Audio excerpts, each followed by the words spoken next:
Hello everybody, I'm Cuddly Bunny and welcome to a very quick tank review for the new Fury, which is in the shop. I don't know how long it's in the shop for, probably not very long.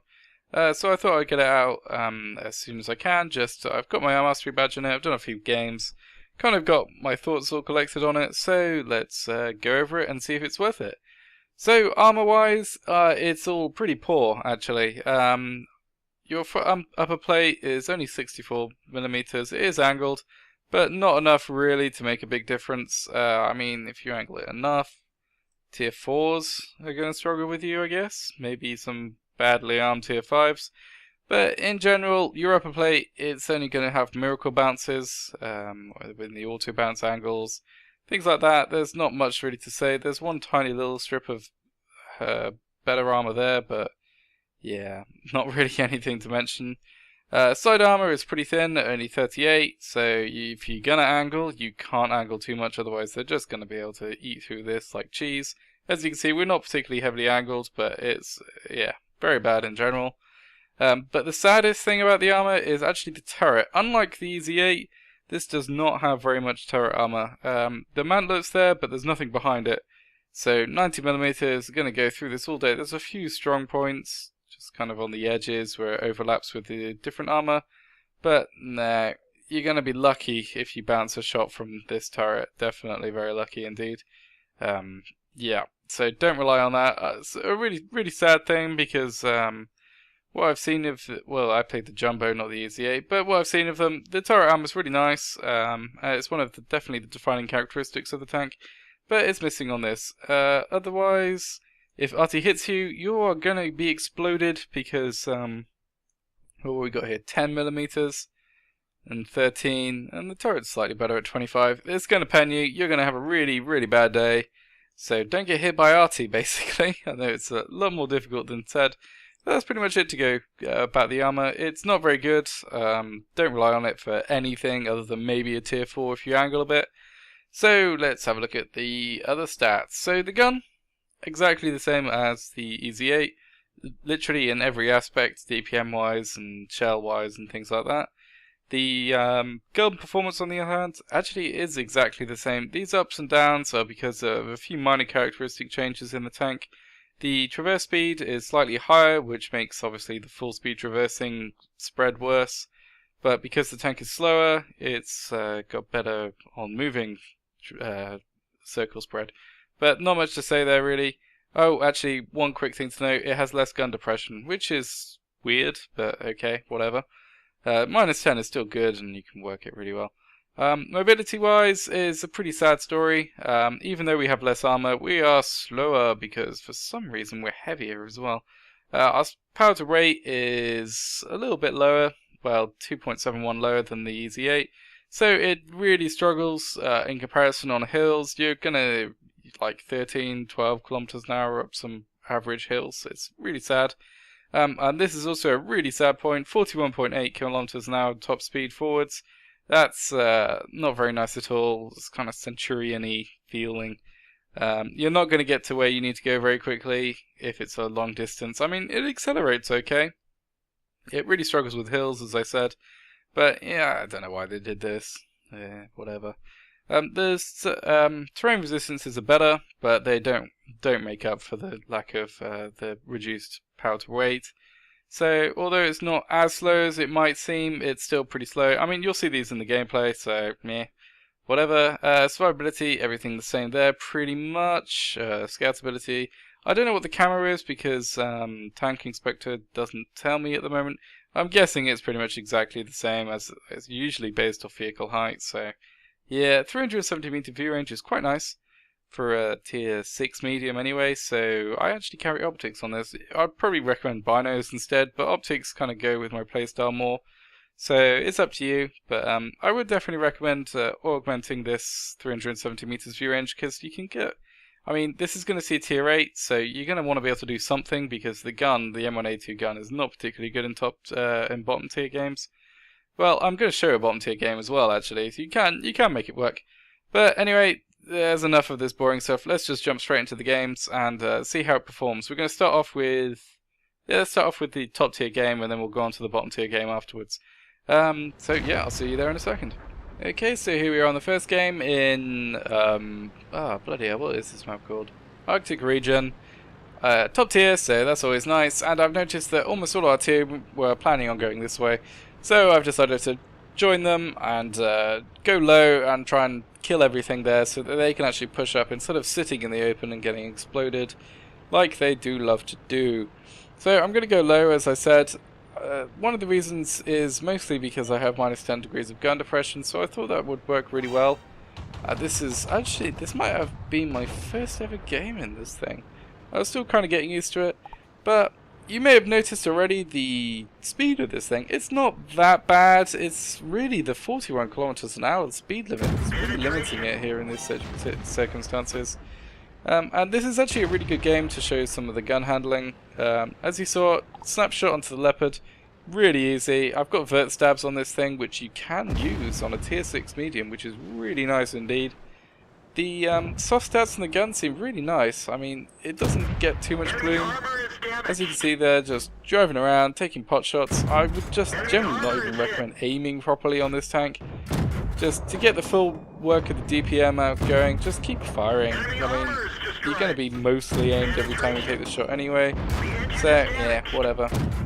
And now I'm getting rushed, sadly. I wasn't expecting the K1S to be quite as brave as he was. And right now, yay, get healed by the RT, because why not? And yeah, this is one of the problems I have actually in general in my medium play. I'm usually one of the first people in the entire line, which means I'm spotted the entire game, which means RT is focused on me pretty much the entire game. Real pain in the ass, and I just don't understand why anyone would ever say that artillery reduces camping, when really all it does is punish people that are spotted, which are the people trying to advance the game. But whatever, I think I've made about RT a few times before, so we'll go back onto the tank in hand. So, very nice. Everyone's favourite punching bag, the TOG 2. I really like the fact there's so many of these things lying around at the moment. I'm going to miss them when they're gone, because they're just such good free damage.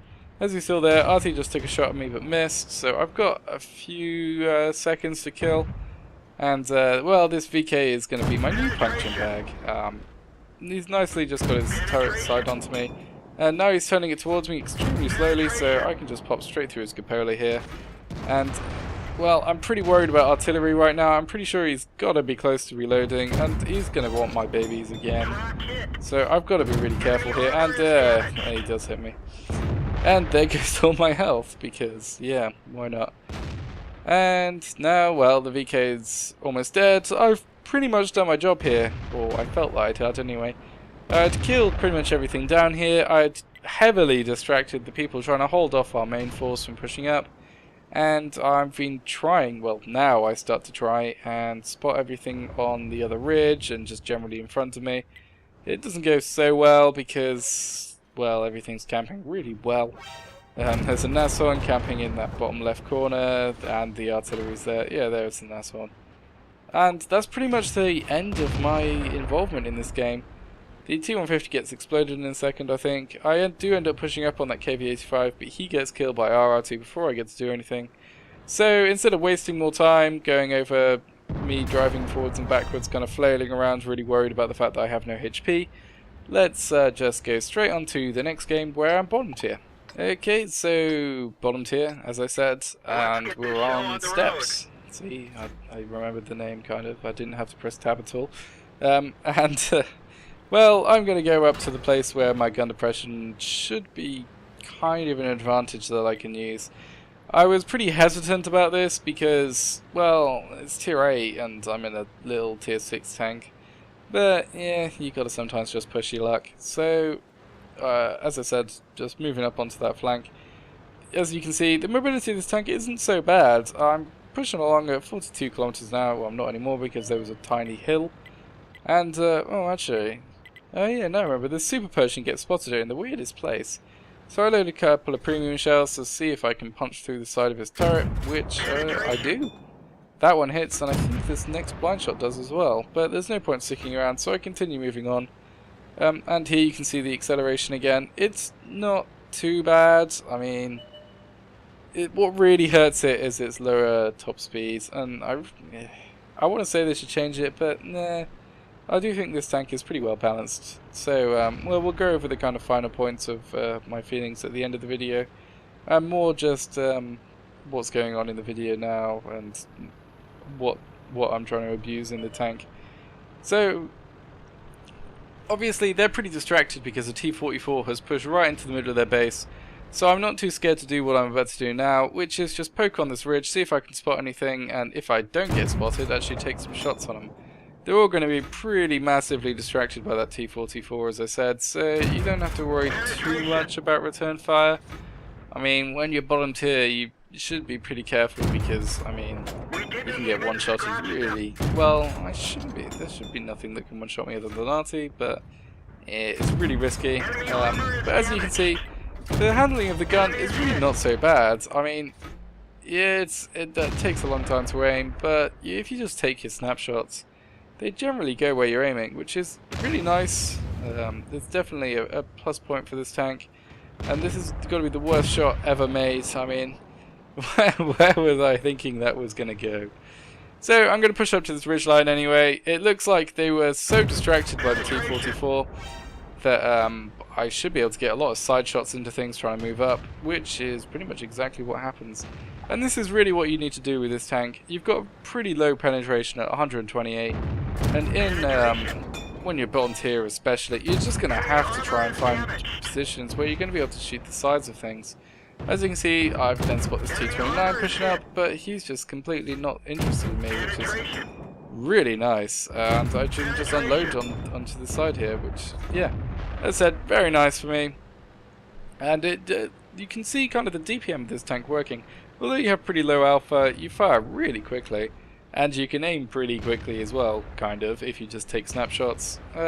Yeah, generally, when you're bottom tier, you've just got to try and make that work as best you can, really. And this is where I kind of start thinking, what the hell do I do here? Those two T-25-2s are going to be staring down in this location. Luckily, this Tiger is kind enough to come out and play. I don't know what the hell he was thinking here.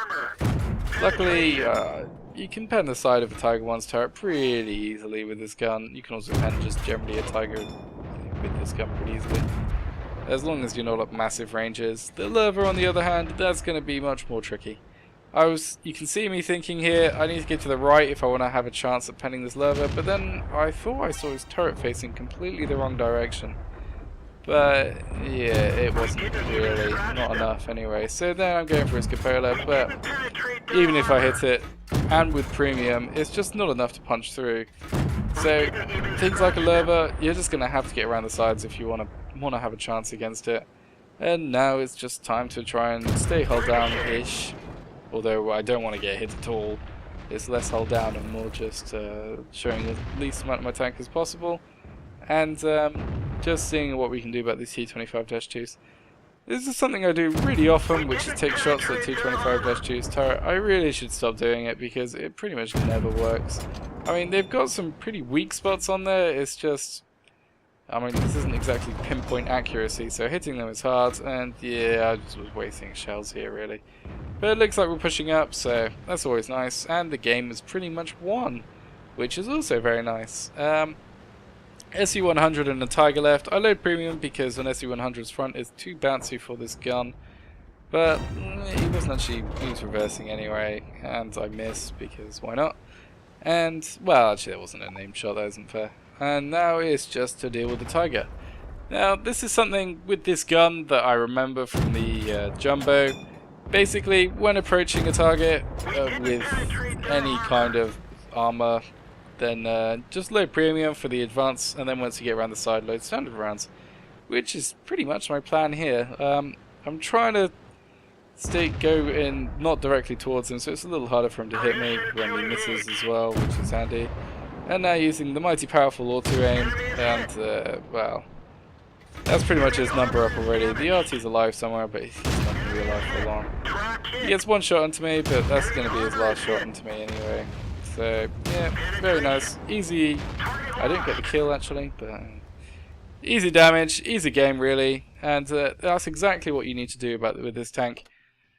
So, while we just take a look at the post-game stats, I'll talk about my final feelings on the thing. It's an okay tank. For a regular tank, this would be pretty underpowered in general. I mean, it's got almost no tricks up its sleeve, no armor, no real massive maneuverability, high-ish DPM, but really struggling with the fact that it only has a 0.4 maximum accuracy and the low alpha. I mean, yeah, if this was a regular tank, it'd be pretty bad. But this is a premium, so you get your bonuses, you get your crew XP bonuses, and you get your money income. Well, that's something I should go over quickly. As you can see in these games, one I fired no premium at all and made an okay amount of credits, and the one that I did, I still made credits. So, yeah, you can spam, well, don't spam premium, only use it when you need it. But, yeah, you should find that it makes you okay money, but definitely don't use it as a main source of income. I don't think that'll work out well for you at all. The best thing to really think of this tank is an alternative for the Super Pershing for crew training, really. It's got an extra radio man slot. I'm not sure how much, I don't think any of the higher tiers use the radio man.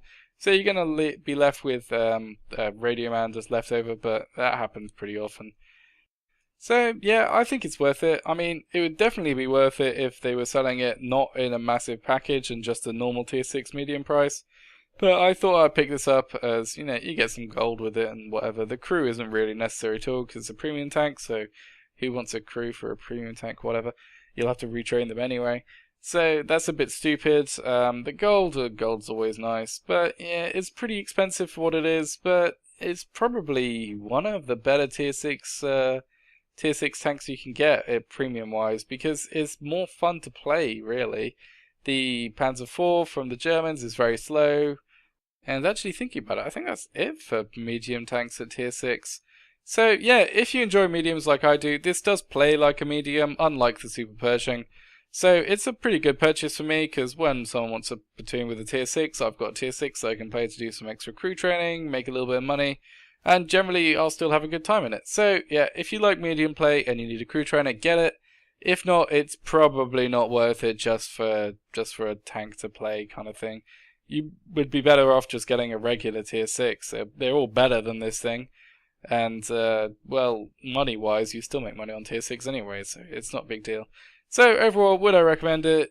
It's a mixed bag, really, depending on what your needs are. So, as I said, it was just a really quick review because I didn't really have time for a full one. So, thanks everyone for watching, and maybe I'll see you all next time.